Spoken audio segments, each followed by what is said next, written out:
कोई रिश्तेदार, पत्नी, बेटा, कोई अगर जीवनी लिखता है, क्या वो ऑटोबायोग्राफी की श्रेणी में आएगी? क्योंकि वो कई ऐसी बातें होंगी जो उस शख्स के बारे में कोई नहीं जानता, सिर्फ एक पत्नी जान सकती है या एक बेटा जान सकता है। वो बायोग्राफी की श्रेणी में आएगा सर?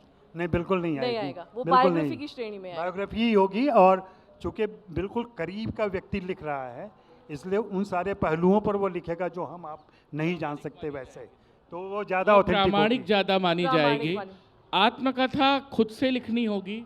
आप झूठी लिखते हैं कि सच्ची लिखते हैं कि आधी सच्ची लिखते हैं, ये आपके कैलिबर पे डिपेंड करता है। लेकिन जीवनी तो प्रामाणिक होगी और या फिर उस तरह से होगी। जो अजय जी ने कहा एक बात बहुत महत्वपूर्ण है सिनेमा के संदर्भ में। जब हम लोग पढ़ते हैं तमाम लोगों को, तो कुछ मिलता नहीं है काम का। फिल्म की कहानी बता रहे हैं, कुछ हवा में चल रहा है। सिनेमा के लेखन को भी वैसा पॉपुलिस्ट किस्म से लिखा जाता है कि आप अगर रिसर्च करने बैठे हैं तो आपने पूरा चित्रगुप्त जी सुन लिया, पढ़ लिया, आपने पूरा नौशाद पढ़ लिया, आपको आपके ज्ञान में एक शब्द का इजाफा नहीं होता और बकवास अलग नज़र आ जाता है।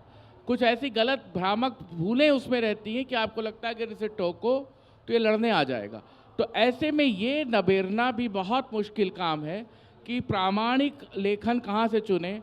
और ये दुर्भाग्यपूर्ण बात है कि आजकल मैक्सिमम ज़्यादातर लेखन इंटरनेट से कॉपी पेस्टिंग का है। मेहनत नहीं करते लोग, ऑथेंटिक सोर्सेज के पास नहीं जाते बात करते। और यतेंद्र जी ने जो काम किया है, या मैंने जो इरफान पर काम किया, वहाँ सब्जेक्ट खुद बोल रहा है।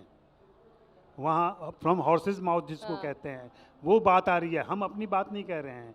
यतेंद्र जी कैसे करते हैं? यतेंद्र जी भी रिकॉर्ड करते हैं, जहाँ तक मुझे मालूम है। मैं हर एक बात रिकॉर्ड करता हूँ, अपनी भाषा लिखता ही नहीं हूँ मैं।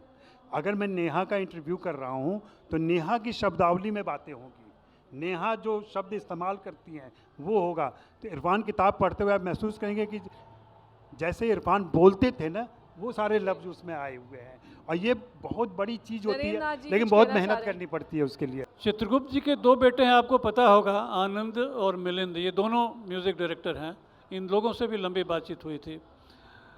ऐसी स्थिति आई थी चित्रगुप्त जी के जीवन में कि 68 में उन्हें दिल का दौरा पड़ा था और 74 में पक्षाघात, और स्थिति इतनी ख़राब हो गई कि गाड़ी बेचनी पड़ी वगैरह वगैरह काफ़ी।